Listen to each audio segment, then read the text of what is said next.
आज मैं आपको बताने वाली हूँ हाउ टू क्वालिफाई, कैसे आप क्वालिफाई कर सकते हो एनी गवर्नमेंट, जो भी एग्जाम्स होते हैं गवर्नमेंट जॉब से related. How to qualify any government exams like jobs के लिए। तो आप किस तरीके से अपने जॉब्स के लिए, या आपको कहीं एडमिशन लेना है, कोई यूनिवर्सिटी का एग्जाम है, तो कैसे आप उसको टैकल करते हुए कैसे क्वालिफाई कर सकते हो। तो यहाँ पे मैं आज आपको कुछ टिप्स बताऊंगी इससे रिलेटेड। देखिए, सबसे पहली चीज ये होती है कि जो भी एग्जाम है, चाहे वो टफ हो चाहे वो इजी हो, सबसे पहले आपको उसका एग्जाम पैटर्न पता होना चाहिए और साथ ही साथ यहाँ पे आपको क्लियर होना चाहिए उसका एग्जाम सिलेबस। अगर आप बिना सिलेबस, बिना एग्जाम पैटर्न के उस पेपर की प्रिपरेशन कर रहे हैं तो वो आपके लिए कोई काम की नहीं रहेगी।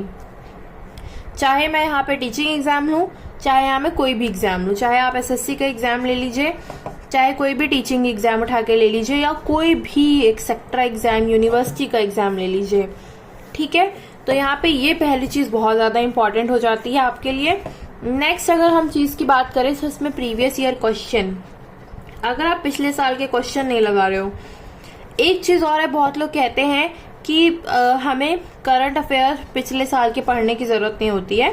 तो करंट अफेयर्स में आप चीजें देख लो कि किस चीज से पूछा आ रहा है, स्पोर्ट्स से कैसे क्वेश्चंस आ रहे हैं, या आपकी कहीं कोई चीज हो रही है, जैसे कि कहीं पे भी अभी जैसे नई नई चीजें आती रहती है, स्कीम्स आती रहती हैं जो अभी न्यू चल रही है, ठीक है। इन्वायरमेंट से रिलेटेड जो भी चीजें रहती हैं तो ये अपडेट होती रहती हैं।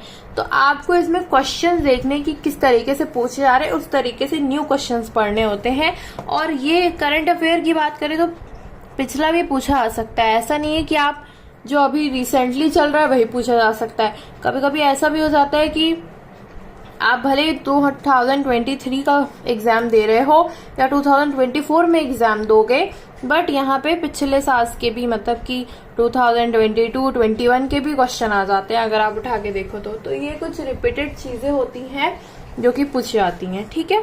इसके बाद अगर हम बात करें, थर्ड चीज है बुक का चॉइस।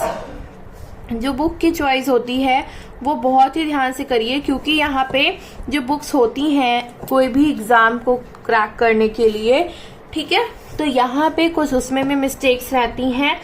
क्यों? उसमें आगे ऑलरेडी लिखा भी रहता है कि author is not responsible of any mistakes और any such like things.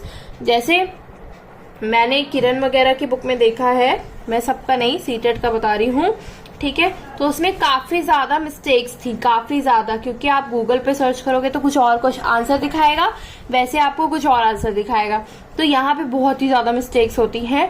So book choice बहुत ही ज्यादा इंपॉर्टेंट हो जाता है कि अगर आप बुक ले रहे हो तो उसका सब पूरा फीडबैक चेक करिए और उसकी चेकिंग करते हुए कि कितने लोगों ने उसको यूज किया हुआ है, क्या रिव्यू है, तब जाके आपको वो बुक लेना चाहिए, ठीक है। अदरवाइज वो बुक लेने का कोई सेंस नहीं बनेगा, वेस्ट हो जाएगी आपकी मनी और एग्जाम में क्वेश्चंस भी गलत हो जाएंगे। तो ये चीजें हैं। इसके बाद है प्रैक्टिस क्वेश्चंस। अगर आप थ्योरी पढ़ भी रहे हो तो सिर्फ थ्योरी पढ़ने से काम नहीं होगा। जब तक आप क्वेश्चन नहीं लगाओगे, सिर्फ थ्योरी पे बेस्ड रहोगे, तो थ्योरी तो पढ़नी ही पढ़नी है, बिना थ्योरी लगाए भी आप क्वेश्चन प्रैक्टिस नहीं कर सकते हो। बट कई बार ये ऐसा है, जैसे कोई भी आप आजकल आप देख लो, चाहे वो टेक्स्ट बुक हो जाए, चाहे वो बायजूस हो जाए, या कोई भी आप कहीं पे भी कोई भी ऐप पे टेस्ट दे रहे हो, उसमें आपको क्वेश्चंस के साथ साथ यहाँ पे नीचे डिस्क्रिप्शन भी दिया रहता है, तो आप उसको भी पढ़ सकते हो क्योंकि रिलेटेबल रहेगा। तो आप क्वेश्चन प्रैक्टिस करो, कोई बात नहीं। अगर आपने वो चीज का थ्योरी नहीं पढ़ी है, हाँ, ज्यादा दिन के लिए आपको याद नहीं रहेगा अगर आप फिर से उसको रिवाइज नहीं कर रहे हो, ये एक प्रॉब्लम हो सकती है। बट क्वेश्चन प्रैक्टिस बहुत ज्यादा जरूरी होती है किसी भी एग्जाम को अगर आप देने जा रहे हो। तो अगर आप सिर्फ थ्योरी पढ़ के जा रहे हो, क्वेश्चन की आपने प्रैक्टिस नहीं की हुई है, तो कुछ भी नहीं कर सकोगे आप, फिर आपको पता ही नहीं रहेगा।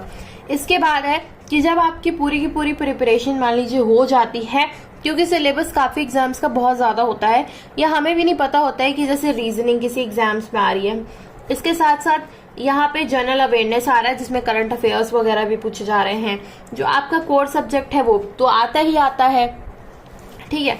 मान लीजिए मैथ्स भी आ जा रहा है उसी में, जैसे पेट का एग्जाम वगैरह ले ले, तो मतलब सब कुछ आ रहा है, हिंदी भी आ रही है, इसमें इंग्लिश भी पूछ लिया जा रहा है, तो इतनी सारी चीजें हैं। तो सिलेबस तो हम कह ही नहीं सकते कि आप पूरा पढ़ के जाओगे, है ना।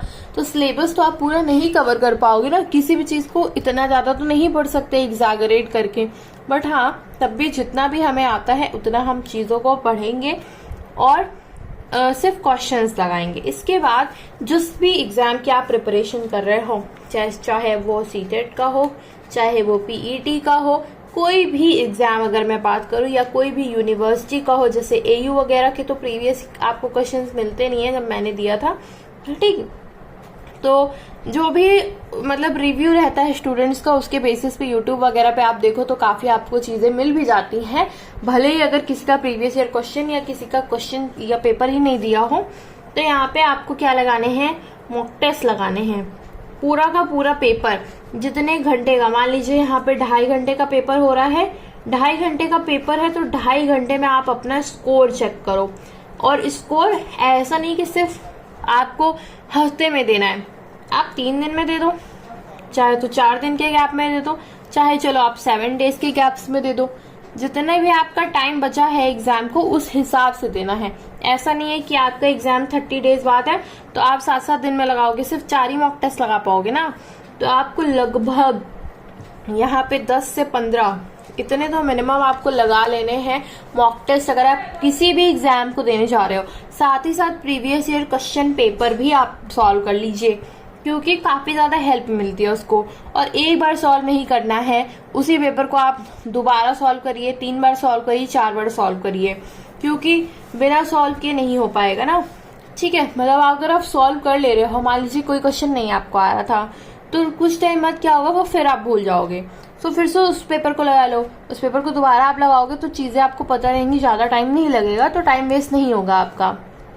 बट क्वेश्चन तो आपको लगाने ही है। तो मेन चीजें यही हैं आपकी। मैं नेक्स्ट पार्ट 2 भी इसका बनाऊंगी। सो अगर आपको ये वीडियो अच्छी लगी है या कुछ भी आपको अपना भी रिव्यू देना है, सो कमेंट बॉक्स में जरूर दीजिएगा। सो सब्सक्राइब भी करिएगा। So thank you and don't forget to subscribe. Thank you and also like to my video. Bye bye.